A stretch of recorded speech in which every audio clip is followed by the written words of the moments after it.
berjumpa lagi di ibadah online. Hari ini ibadah kenaikan Tuhan Yesus Kristus. Yuk kita dengan semangat memuji, menyembah Tuhan kita, datang ke hadirat Tuhan kita. Kita mau sembah Dia karena Dia layak dipuji dan disembah. Mari kita mau naikkan pujian ini bersama saya. Dengan semangat kita mau naikkan pujian ini.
Namamu yang besar, namamu yang termulia. Terima kasih Tuhan untuk hari ini kami masih boleh beribadah. Terima kasih Tuhan untuk kesempatan yang Tuhan berikan. Terima kasih ya Bapa, kami boleh merayakan hari kenaikan-Mu ya Tuhan ke surga. Terima kasih ya Bapa, biar Kau yang bekerja dan beracara dari awal hingga akhirnya ibadah kami. Hanya dalam satu nama Tuhan Yesus Kristus yang kami sembah dan kami tinggikan, kami berdoa. Yang percaya katakan amin. Puji Tuhan. Sekali lagi shalom. Yuk, saya yakin kan di rumah mungkin jarang gerak ya. Yang mau gerak di rumah, yang mau joget, temanya agak musiknya mendukung nih Bapak Ibu. Jadi temanya dangdut gitu ya. Yuk, yang mau goyang-goyang daripada duduk aja. Yang mau tepuk tangan. Yuk kita memuji Tuhan dengan semangat.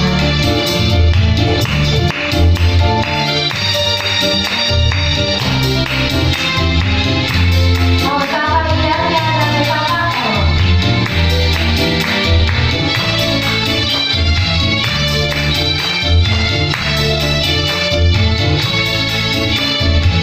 Oh betapa indahnya dan betapa eloknya bila saudara seiman hidup dalam persatuan.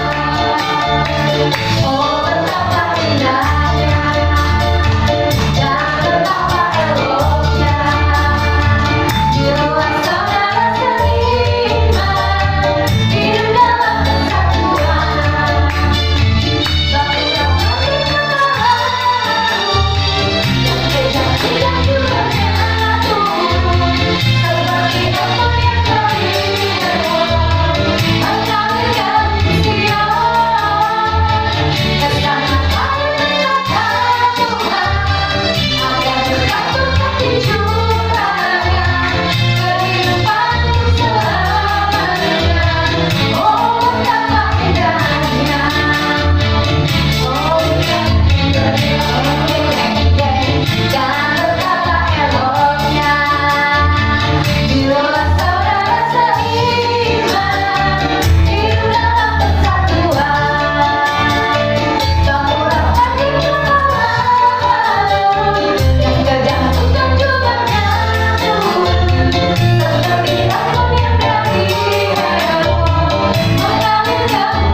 pujian kita mau rayakan Yesus, rayakan. Sebab dia bangkit, sebab dia hidup. Puji Tuhan.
Yuk kita mau siapin hati kita, yuk kita mau tenangin diri kita.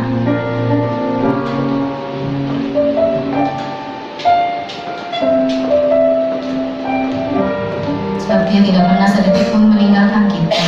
Dia Bapa yang setia.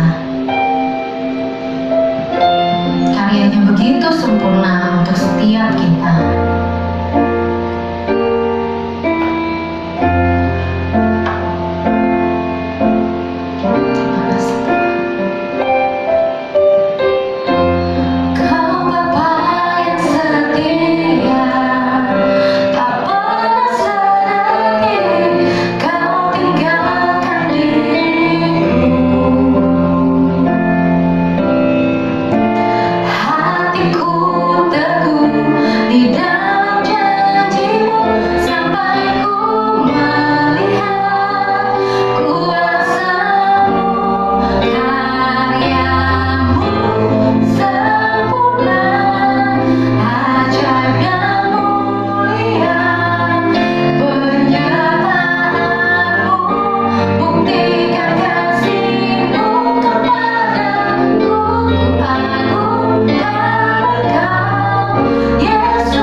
Terima kasih Tuhan, karena Engkau terlalu setia buat kami.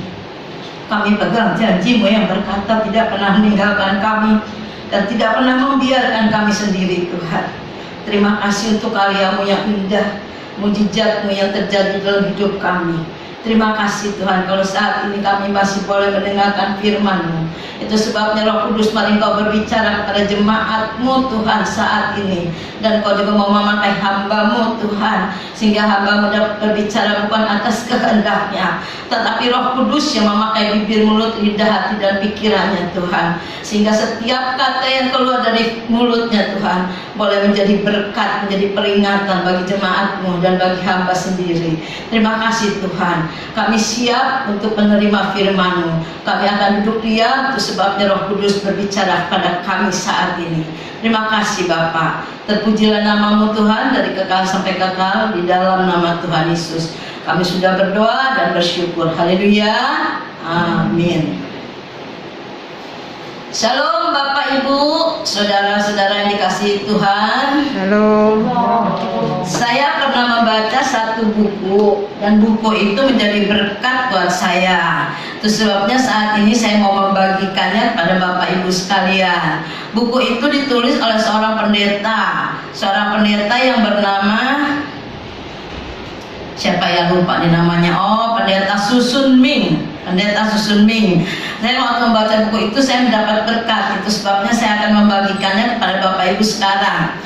Temanya itu esok kan terlambat. Jadi kalau besok kita akan terlambat. Pembacaannya dari Kisah Rasul pasal 1 ayat 1 sampai dengan yang ke-14. Dan Kisah Rasul ini memang menceritakan tentang kenaikan Tuhan, menceritakan juga tentang penantian rasul-rasul, dan juga Matius yang dipilih atau rasul-rasul yang dipilih oleh Tuhan Yesus sendiri. Kalau saya bacakan semua ayat 1 sampai 14 itu terlalu panjang. Jadi saya akan ambil beberapa ayat saja ya, saudara-saudara. Nah, setelah hari ini kita merayakan kenaikan Tuhan Yesus. Setelah Yesus bangkit dari kematian, dia tinggal 40 hari lagi di dunia ini. Dan 11 kali dia menampakkan dirinya kepada murid-murid untuk menanamkan iman di dalam hati murid-muridnya. Nah, di dalam Kisah Rasul 1 ayat yang 11 berkata, "Hai orang Galilea, mengapa kamu berdiri melihat ke langit? Yesus ini yang terangkat ke surga meninggalkan kamu akan datang kembali dengan cara yang sama seperti kamu lihat." Dia naik ke surga. Pada ayat yang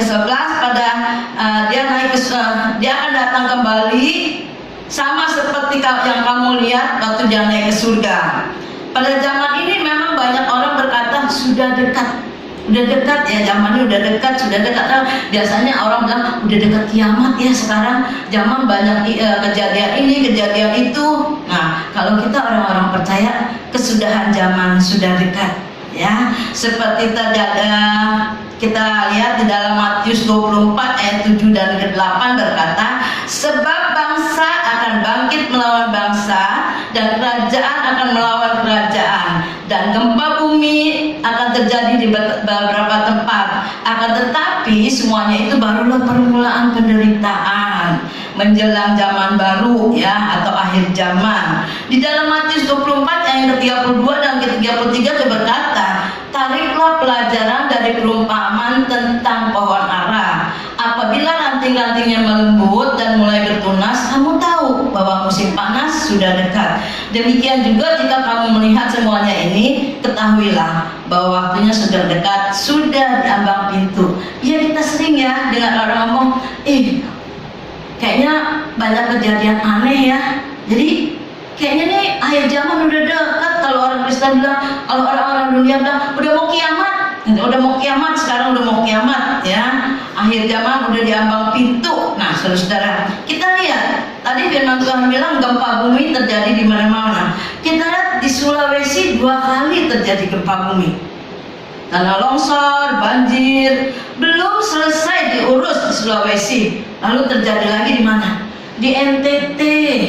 Kalau kita lihat di TV, kejadian gempanya begitu besar. Saya kadang-kadang takut melihatnya, saudara. Aduh, kalau kita yang ngalamin bagaimana ya? Gak punya rumah, gak punya perlengkapan buat masak, gak punya perlengkapan juga buat baju, gak ada. Karena kan gempa terjadinya tiba-tiba. Jadi kita gak punya persiapan. Kalau kita tahu kita punya persiapan, kita angkut dulu keluar, ya nggak? Tapi ini gempa terjadinya tiba-tiba. Rumah nggak punya, persiapan masak nggak punya, persiapan ganti-ganti baju juga nggak punya. Saya kadang-kadang satu pihak saya sedih, ya, tapi ya memang satu pihak itu udah dikatakan oleh firman Tuhan akan kejadian seperti itu, ya nggak?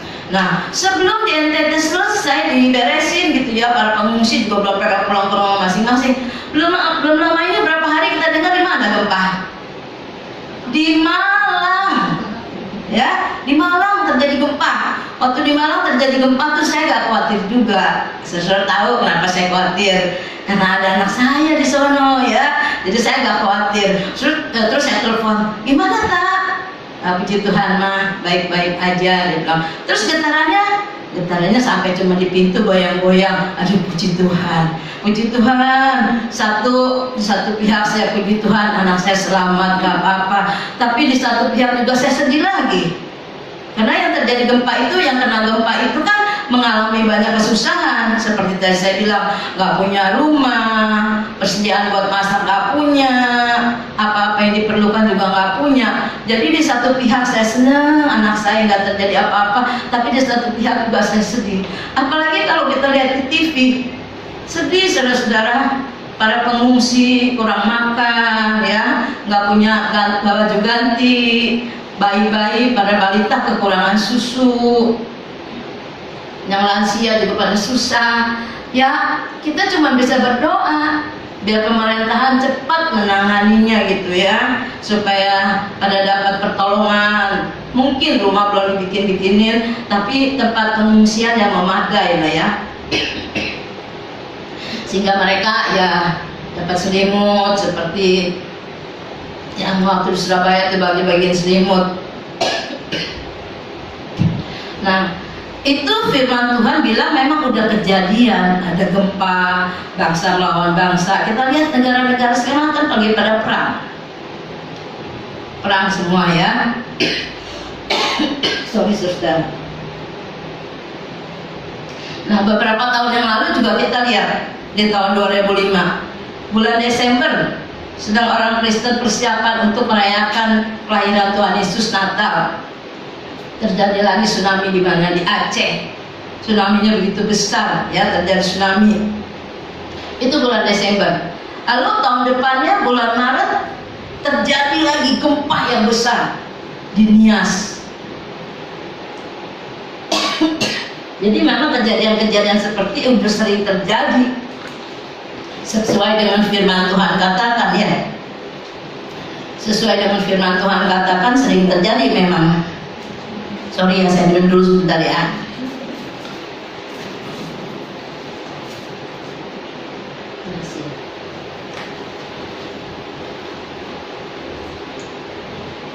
Berapa hari ini memang saya lagi batuk, tapi dari malam udah gak batuk, karena sekarang saya batuk lagi.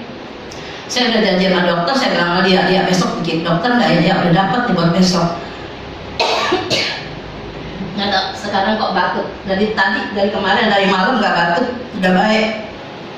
Sekarang baru batuk lagi. Nah, terjadi gempa segala gitu ya. Memang itu firman Tuhan udah katakan di dalam Matius 24.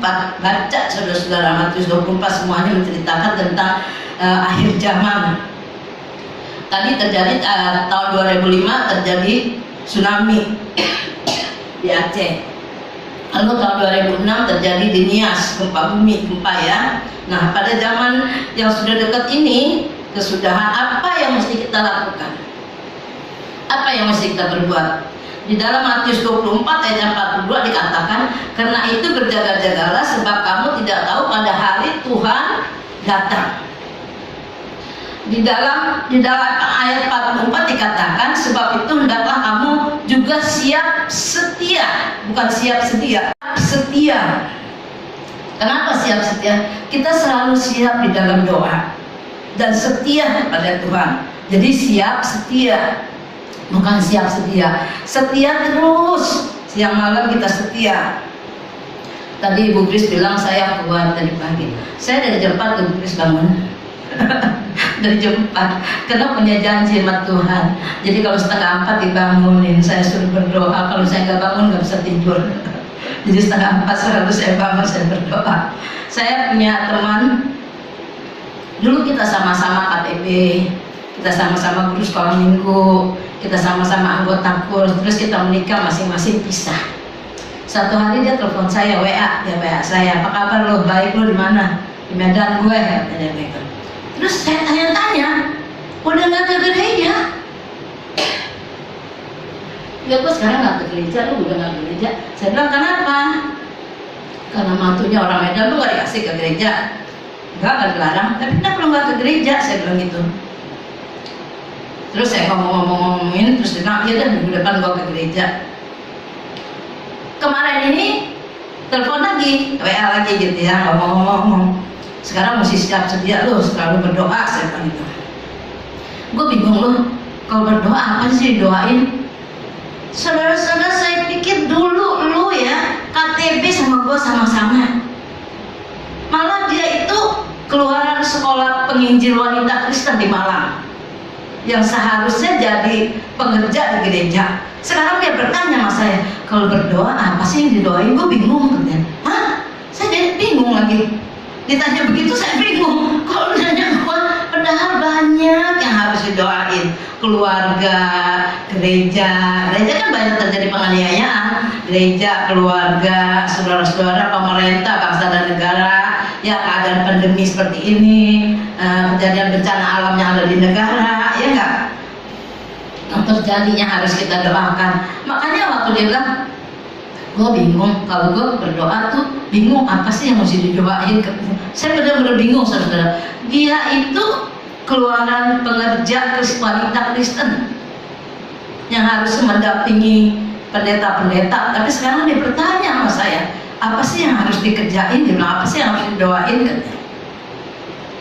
Nah, di dalam Kisah Rasul 1 ayat yang ke-44, Matius 24 ayat yang ke-44 berkata, sebab itu hendaklah kamu juga siap setia, karena anak manusia datang pada saat yang tidak kamu duga. Ya kan kita sering diceritain, Tuhan Yesus datang nggak tahu kapan, mau siang, mau malam, mau pagi, kita nggak tahu. Bapak kata anak nggak tahu, Tuhan Yesus nggak tahu, kita juga nggak tahu. Yang tahu cuma Bapak kapan dia datangnya.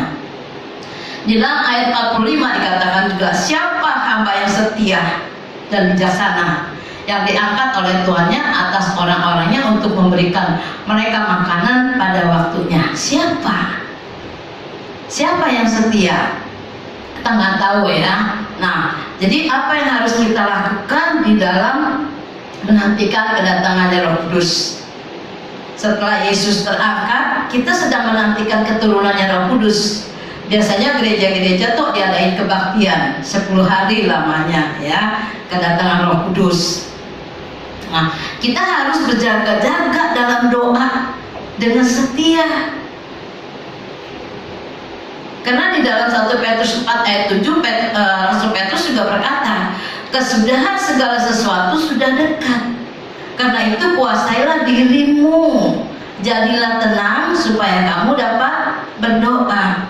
Kuasai dirimu, jangan ada benci, jangan ada dendam, jangan ada marah, jangan ada keki sama orang. Kalau itu semua ada di dalam hatimu, hatimu bisa tenang nggak? Nggak bisa tenang. Itu sebabnya keluarin. Biar kasih Kristus yang mengalir di hati kita.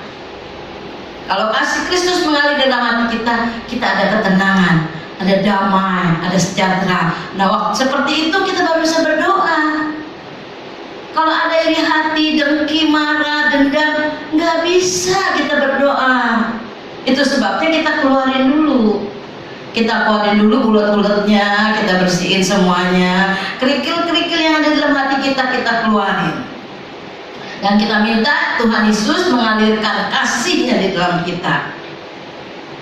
Karena darah Yesus yang tercurah di kayu salib itu membersihkan hati kita, membersihkan dosa kita.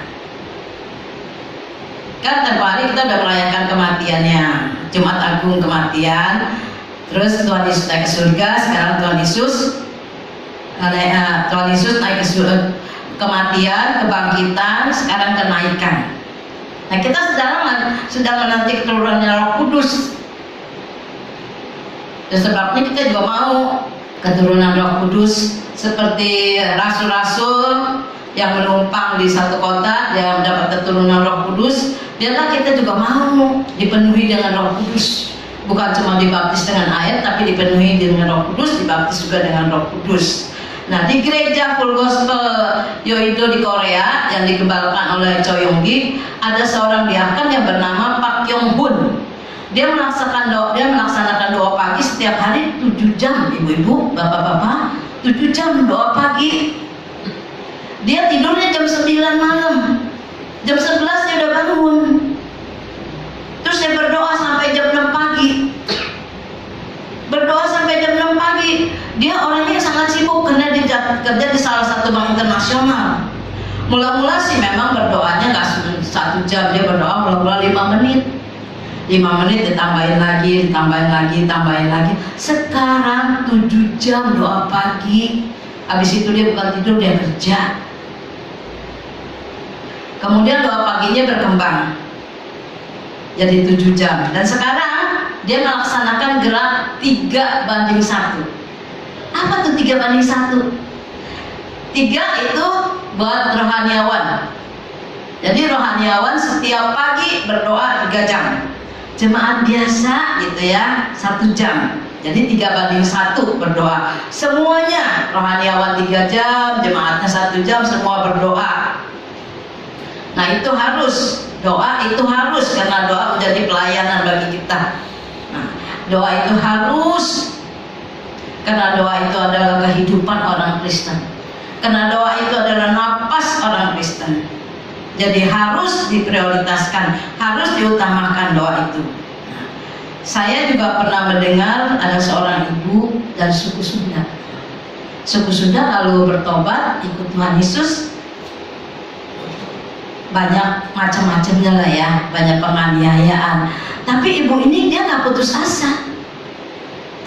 Dia tetap bangun pagi, kan biasa kalau orang yang saudara kita tuh pagi-pagi bangun, dia tetap bangun, tapi dia berdoa kepada Tuhan Yesus.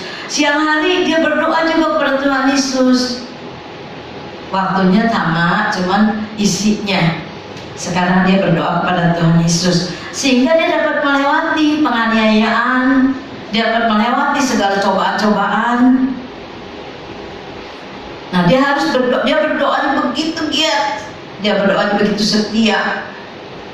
Walaupun dia mengalami banyak pencobaan, banyak penganiayaan, dia berdoa siang, pagi, malam, terus dia berdoa. Ibu-ibu, ada satu penginjil namanya David Livingstone yang pernah menjadi misionaris di Amerika. Dia meninggal pada saat dia berdoa. Pada waktu dia berdoa, dia meninggal. Karena berdoanya sering, kalau ya terus, sering berdoa terus. Kemarin ini saya dengar siapa ya, aduh lapar nih katanya, tapi udah waktunya jam doa. Udah waktunya jam doa, saya dengar di mana gitu ya. Udah waktunya jam doa, jadi dia bilang berdoa dulu apa makan dulu ya. Pilih mana saudara? Pilih mana ibu-ibu? Makan dulu apa berdoa dulu? Terus orang itu dia pilih berdoa dulu. Dia berdoa dulu, dia bilang udah berdoa baru dia makan. Nah, ibu-ibu, si Yakobus juga yang saudaranya Tuhan Yesus yang pernah menjadi pemimpin gereja, pernah menjadi seperti lututnya, pernah menjadi seperti lutut onta. Tahu dong lutut onta tebal.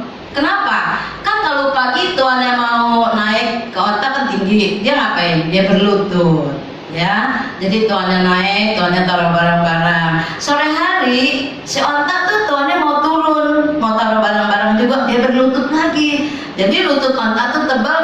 Nah, lututnya isi Yakobus tuh sama seperti lutut onta karena sering berdoa.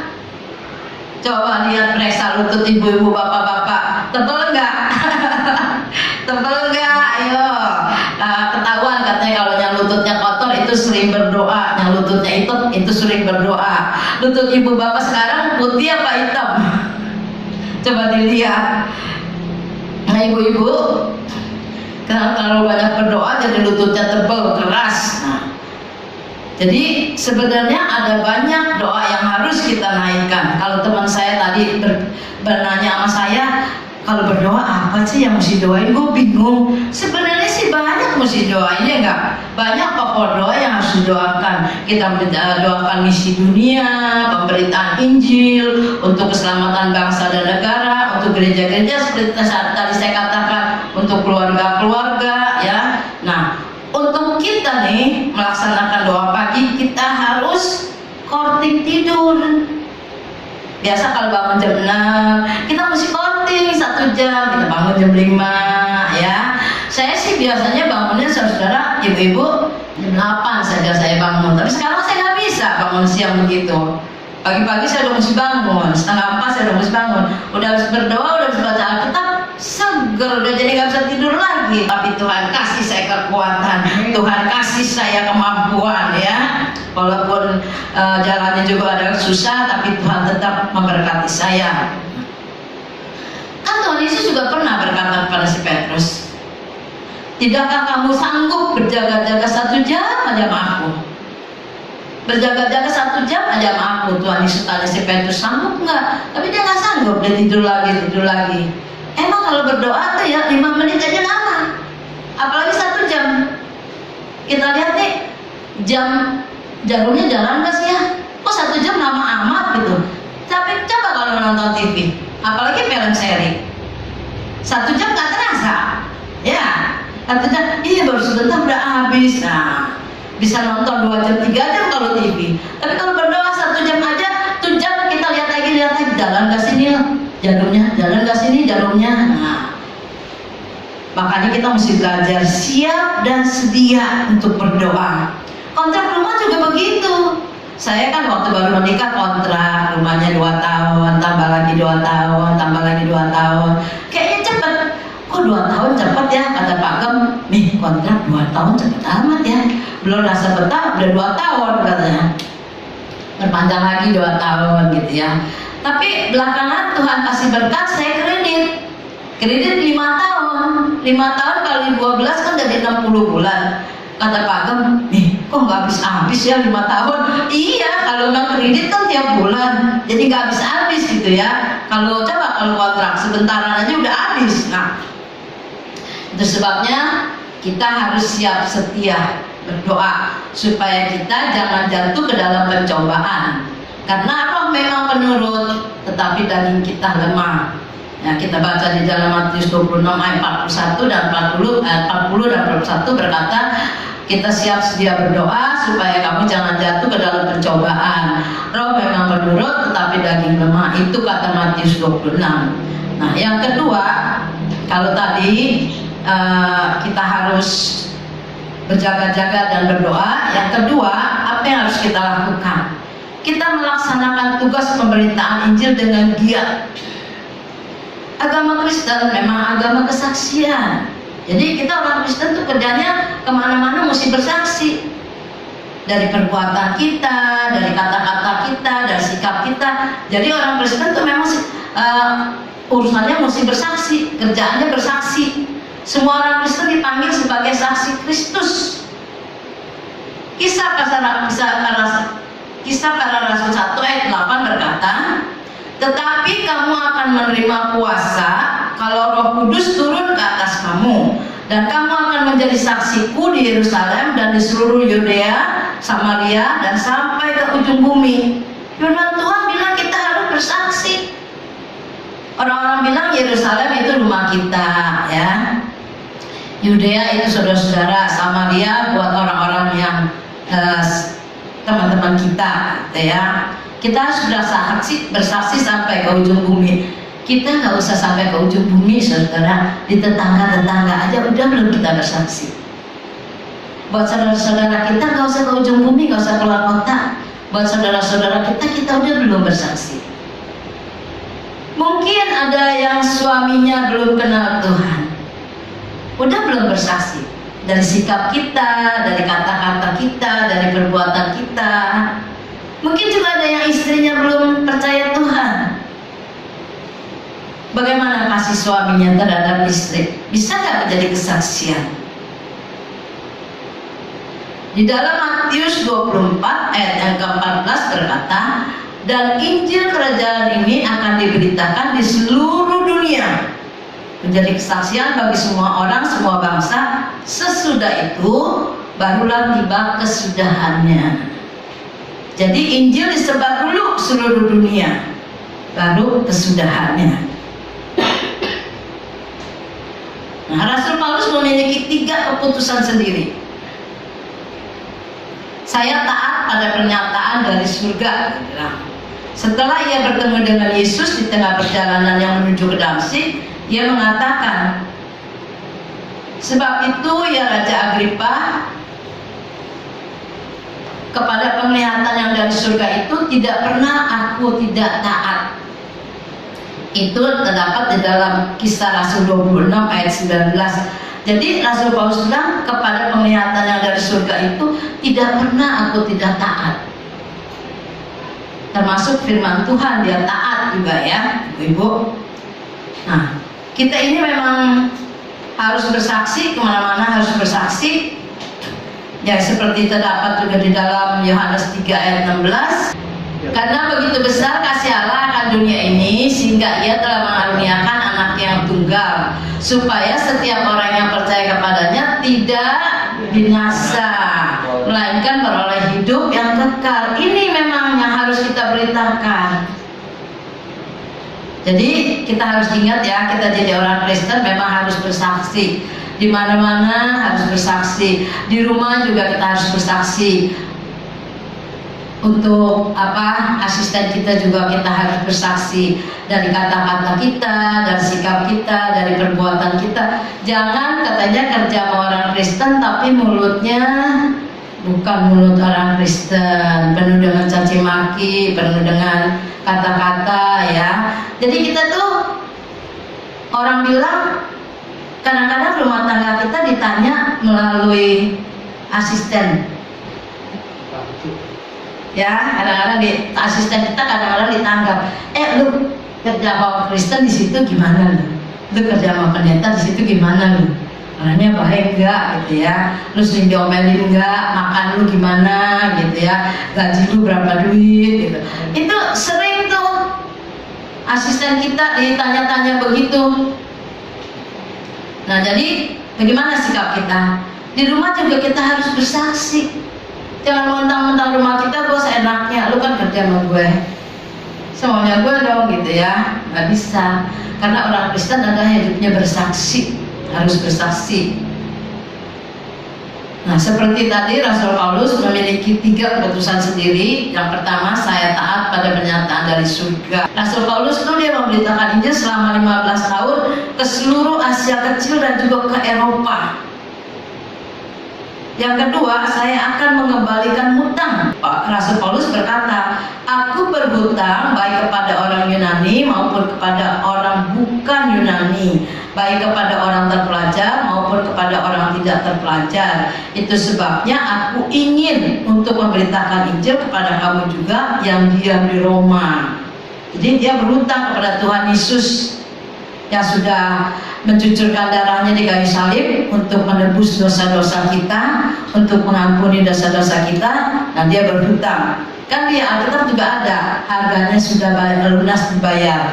Nah ini Rasul Paulus ini merasa berhutang kepada Tuhan. Itu sebabnya dia mau memberitakan Injil ke seluruh Eropa, sampai dari Asia Kecil sampai ke Eropa, dan sekarang dia mau memberitakan Injil ke Roma.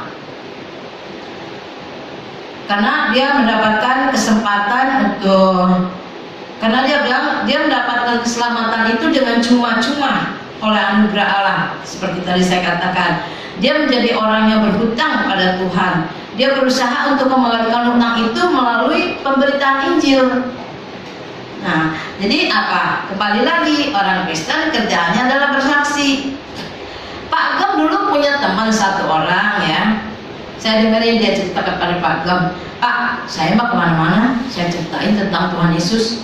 Saya naik kereta api, saya naik pesawat, saya naik bus.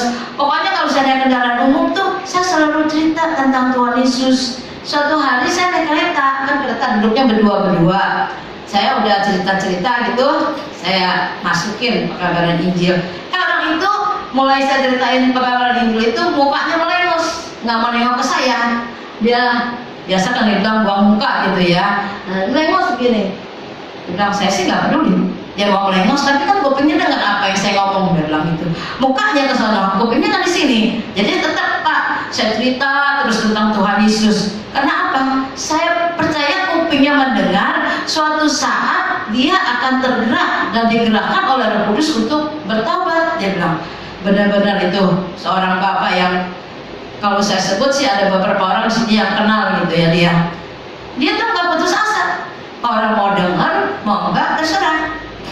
Di sebelah dia itu bapak-bapak atau ibu-ibu, yang penting dia ceritain tentang Tuhan Yesus. nggak peduli Pak, dia mau dengar apa enggak. Yang penting saya udah ceritain hutangnya, saya nggak berhutang, dia bilang gitu ya, nggak tertimpa pada saya darahnya, dia bilang. Tapi dia memang orangnya ulet, si bapak ini ulet, kemana-mana emang dia cerita tentang Tuhan Yesus. Kalau ketemu Pak Gem juga dia cerita kesaksian dulu. Nah, memang hubungannya ya cukup dekat dengan kita ya. Jadi dia tuh cerita, Pak begini, Pak begitu, Pak begini. Kadang-kadang saya suka ikut dengerin gitu ya. Lalu yang ketiga, dia juga akan menyampaikan Injil sampai ke ujung bumi. Jadi dia terus bersaksi. Gereja di Korea memiliki banyak hutang pada gereja di Barat karena banyak misionaris dan anak-anak misionaris menjadi korban untuk evangelisasi di Korea. Karena mereka menabur sambil menangis, maka ada gereja di Korea sampai hari ini. Gereja di Indonesia juga sama, harus melakukan seperti itu. Kita menabur, kan ada lagu-lagu yang kita suka nyanyiin. Menabur dengan berlinang air mata, akan pulang dengan sorak membawa berkas, dengan bersorak-sorai. Menabur Injil memang gak gampang, ibu-ibu, bapak-bapak. Penuh dengan air mata, penuh dengan kesusahan. Tapi nanti kita akan menuai dengan membawa berkas dan bersorak-sorai. Nah, yang ketiga, saya akan menyampaikan Injil sampai ke ujung dunia. Paulus pernah berkata, tetapi sekarang karena aku tidak lagi mempunyai tempat kerja di daerah ini, dan karena aku telah beberapa tahun lamanya ingin mengunjungi kamu, aku harap dalam perjalananku ke Spanyol aku dapat singgah di tempat kamu dan bertemu dengan kamu. Dia mau ke Spanyol, dia mampir dulu ke Roma, sehingga kamu dapat mengantarkan aku ke sana setelah aku seketika menikmati pertemuan dengan kamu. Nah, itu ceritanya ada di dalam Roma 15. Dan apakah aku sudah menunaikan tugas itu dan sudah menyerahkan hasil usaha-usaha bangsa lain itu kepada mereka? Aku akan berangkat ke Spanyol melalui kota kamu. Paulus ingin membawa Injil sampai ke Spanyol. Tadi sampai Eropa, sekarang ke Spanyol. Dia merasa berhutang kepada Tuhan yang sudah mati di kayu salib, yang sudah mencucurkan darahnya untuk menebus dosa-dosa dia, untuk menyucikan dia. Jadi sekarang dia mau mengabarkan Injil, karena memang orang Kristen harus bersaksi. Hidupnya penuh dengan kesaksian, hidupnya orang Kristen penuh dengan mukjizat. Makanya kadang-kadang ada yang bilang orang Kristen itu orang gila. Mati dinyanyiin, ya, sakit dinyanyiin, senang-senang pesta-pesta nyanyi. Kalau Pak Aga bilang kayak orang India, ketemu pohon nyanyi, ketemu pohon nyanyi, ya. Nah, itu udah orang Kristen, penuh dengan puji-pujian. Jadi kita harus menjadi kesaksian dari hidup kita, dari tutur kata kita, dari perbuatan kita. Kita harus menyaksikan kasih Tuhan. Seperti Rasul Paulus ini, dia terus memberitakan Injil ke Roma, ke Eropa, sampai ke Asia Kecil juga dia pergi. Karena saudara-saudara, kita tinggal di dunia ini gak selama-lamanya. Kita kontrak di dunia ini. Kita numpang di dunia ini. Sebentar lagi juga kita akan meninggalkan dunia yang fana ini. Kita akan masuk ke suatu surga, tempat yang kekal di mana Kristus ada. Selama kita memiliki kesempatan untuk berdoa, bermisi, kita harus bekerja dengan rajin. Kalau sudah dekat waktunya, pasti tidak ada kesempatan lagi untuk mengerjakan pekerjaan Tuhan. Sekarang waktunya kita mengerjakan pekerjaan Tuhan. Dan seperti tadi saya katakan, orang Kristen adalah kerjaannya adalah bersaksi, di mana-mana bersaksi. Itu sebabnya kita juga harus mempersiapkan diri kita, harus punya kesaksian yang baik di rumah, di tempat kerja, di tempat kita sekolah, dimanapun kita berada. Kesaksian yang Tuhan mau, kesaksian yang benar, dari tutur kata, dari perbuatan, dari tingkah laku, dari sikap kita, dari keputusan-keputusan kita. Itu yang Tuhan mau. Hidup kita adalah bersaksi Yohanes 9 ayat 4 berkata, kita harus mengerjakan pekerjaan Dia yang mengutus kita, mengutus aku. Selama masih siang, akan datang malam, di mana tidak ada lagi seorang pun bisa kerja. Jadi sekarang ini waktunya siang, nanti akan tiba malam, kita nggak bisa ngapa-ngapain lagi. Yesus segera akan kembali, atau kita segera akan bertemu dengan Dia. Karena kesudahan secara alam semesta atau kesudahan secara pribadi sungguh sudah dekat sekali. Untuk mempersiapkan jalan kedatangan Yesus kedua kali, kita harus bangun, kita harus kerja keras.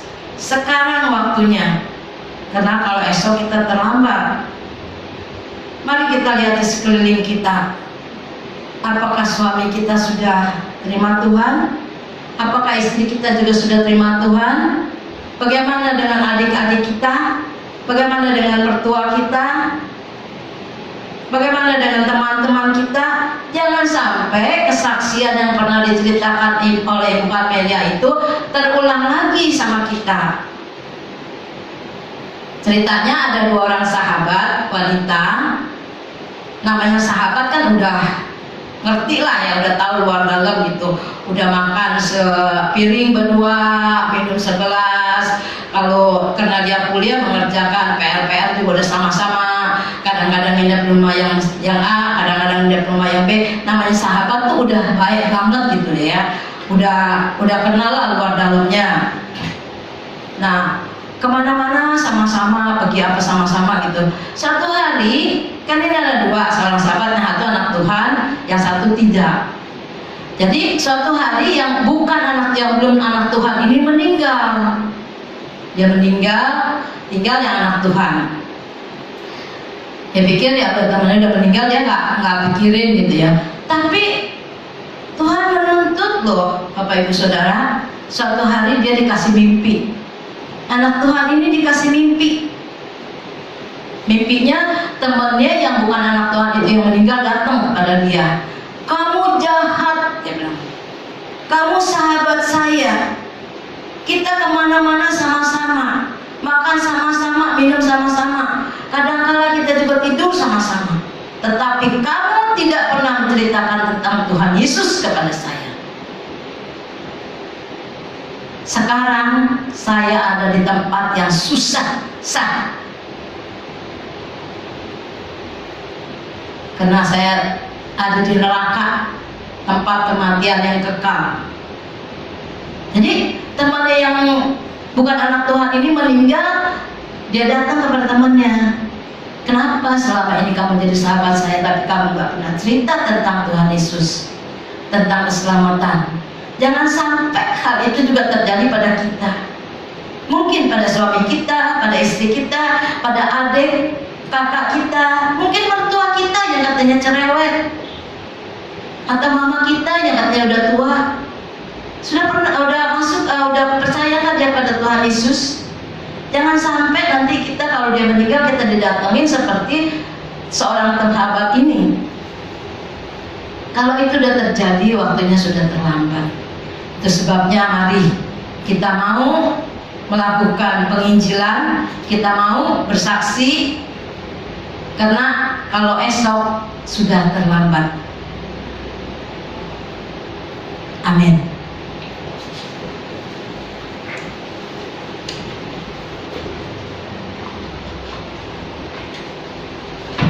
Mari kita sama-sama berdoa. Tuhan Yesus, kami bersyukur dan berterima kasih kalau firman-Mu sudah disampaikan, walaupun mungkin tidak sempurna, tapi kami mohon Roh Kudus menyempurnakannya, Roh Kudus mengingatkannya kepada kami, apa yang harus kami lakukan, apa yang harus kami kerjakan sesuai dengan perintah dari firman-Mu ya Tuhan.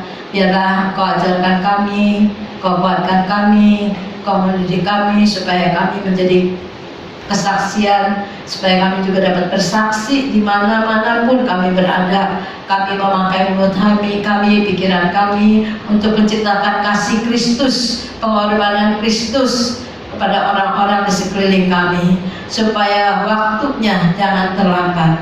Dan sekarang waktunya yang Tuhan berikan kepada kami, karena kalau esok terlambat. Itu sebabnya pakailah kami Tuhan, seperti Rasul Paulus siap untuk memberitakan Injil ke seluruh dunia. Ajar kami juga memberitakan Injil, bukan ke seluruh dunia, tetapi kepada orang-orang yang dekat dengan kami. Terima kasih Tuhan, pakailah kami sebagai alat-Mu selagi hari siang. Dalam nama Yesus kami mohon, biarlah firman ini menjadi berkat bagi kami, mengingatkan kami Tuhan. Makasih, dalam nama Yesus kami berdoa dan bersyukur. Haleluya, amin.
Kami bersyukur dan berterima kasih kalau pada kesempatan ini kami kembali boleh makan minum sehidangan bersama dengan Tuhan.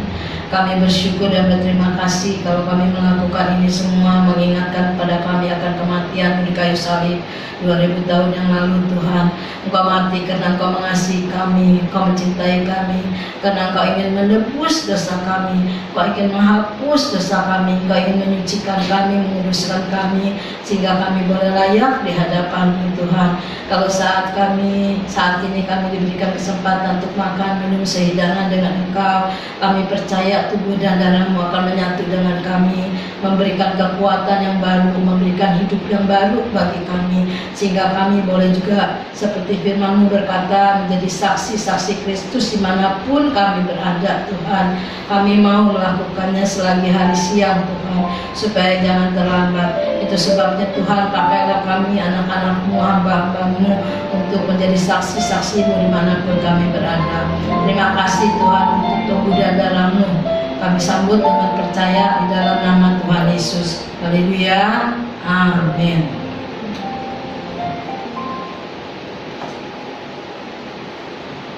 Sebab setiap kali kamu makan roti ini dan minum cawan ini, kamu memberitakan kematian Tuhan sampai Ia datang. Jadi barang siapa dengan cara yang tidak layak makan roti atau minum cawan ini, ia berdosa terhadap tubuh dan darah Tuhan. Karena itu hendaklah tiap-tiap orang menguji dirinya sendiri, dan baru sesudah itu ia makan roti dan minum dari cawan itu. Karena barang siapa makan dan minum tanpa mengakui tubuh Tuhan, ia mendatangkan hukuman atas dirinya. Bapak Ibu Saudara yang dikasihi Tuhan, baik yang di gereja atau yang di rumah, mari kita sama-sama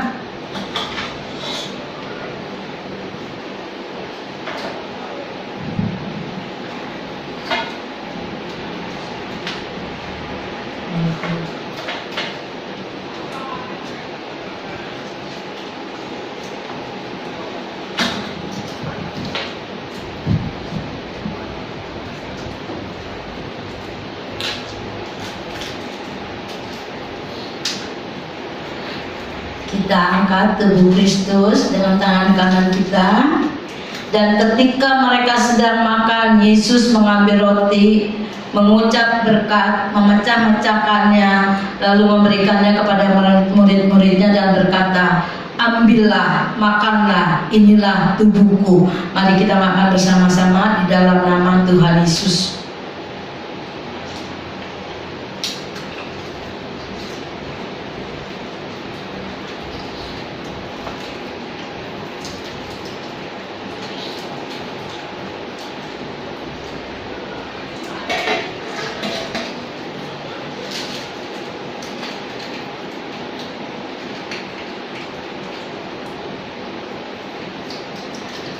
Kita angkat darah Kristus dengan tangan kanan kita.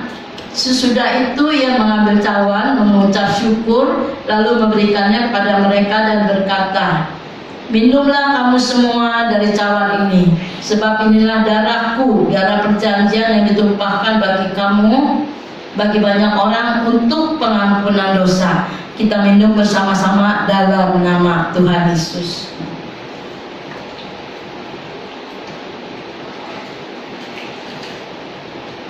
Kita naikkan syukur pada Tuhan.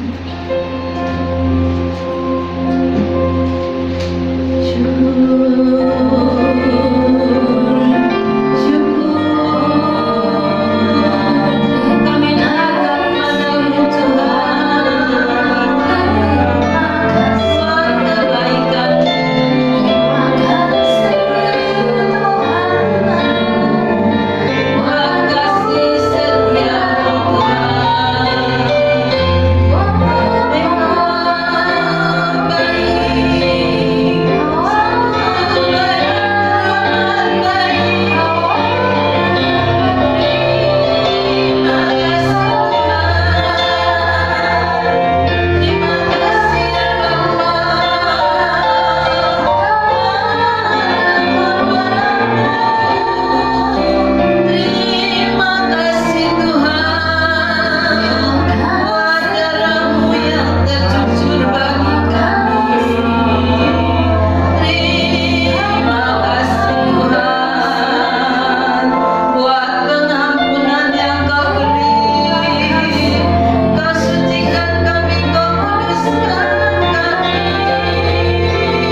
Buat kasih setiamu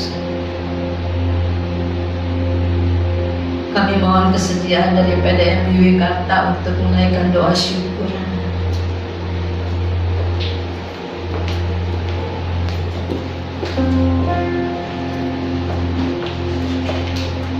Kami mengucap syukur dan terima kasih buat kesempatan yang indah yang boleh kami nikmati saat ini, Bapak. Karena meja perjamuan kudus-Mu adalah bukti kasih sayang-Mu yang berlimpah-limpah kepada kami. Bukti Allah bahwa Engkau adalah Allah yang peduli, Allah yang mengasihi kami.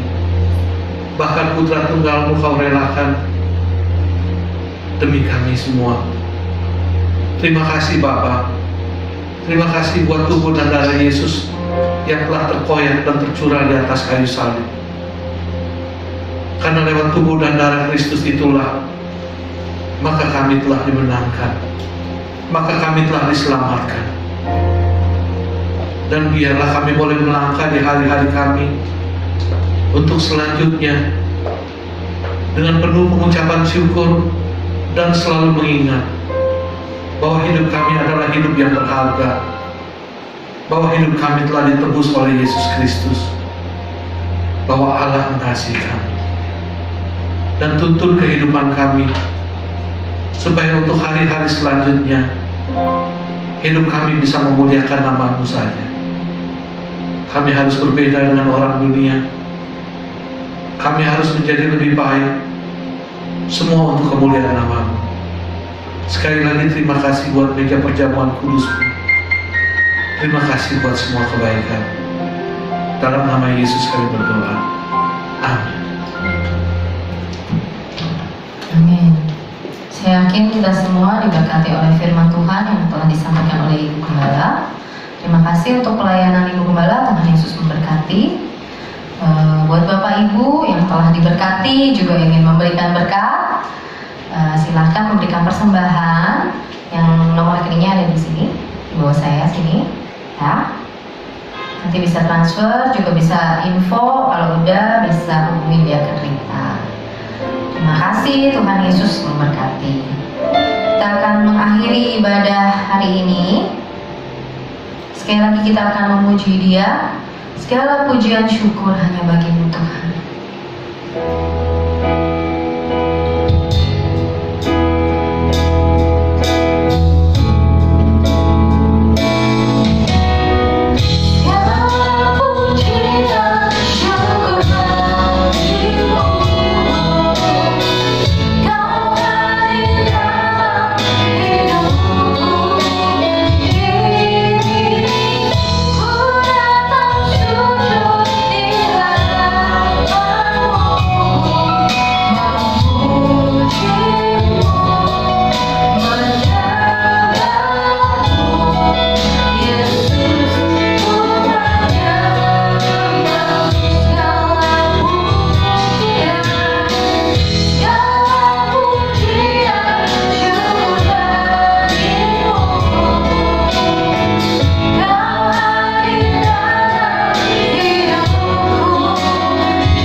Kita bersatu dalam doa.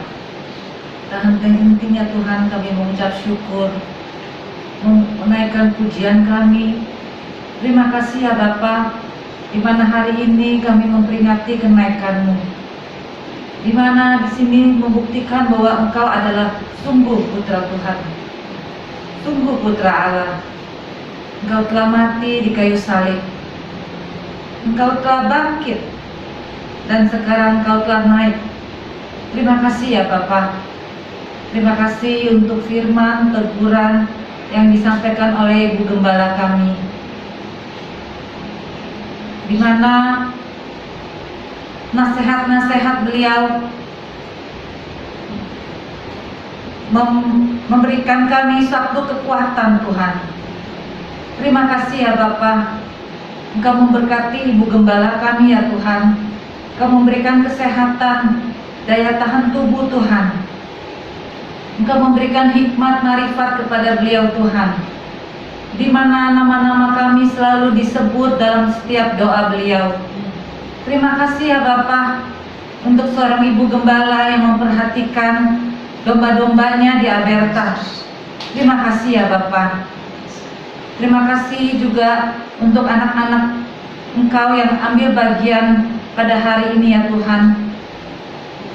Biarlah upah mereka masing-masing Engkau memberikan kepada anak-anak-Mu Tuhan. Juga 21 berkat kami percaya kami telah terima daripada perjamuan hari ini ya Tuhan. Sungguh ya Bapa, tidak habis-habisnya kami mengucap syukur dan terima kasih untuk apa yang kami terima, apa yang kami alami Tuhan. Karena kami percaya Engkau tidak pernah meninggalkan kami, apapun kondisi kami, apapun keadaan kami. Terima kasih ya Bapa. Kami berdoa ya Tuhan untuk bencana-bencana alam yang melanda baik di daerah NTT, baik di daerah Malang, baik juga di daerah mana saja ya Tuhan. Engkau memberkati keluarga-keluarga yang kehilangan orang yang dikasihi atau harta benda mereka Tuhan. Mereka tidak mempunyai apa-apa ya Tuhan, tapi kami percaya Engkau yang mencukupkan semua. Engkau yang memberi kekuatan untuk melewati bencana-bencana Tuhan. Kiranya Engkau memulihkan Indonesia ya Tuhan. Engkau memberikan berkat-Mu turun atas Indonesia. Terima kasih ya Bapa. Kami serahkan doa kami ini hanya kami landaskan di dalam nama Tuhan Yesus, Juru Selamat kami yang hidup.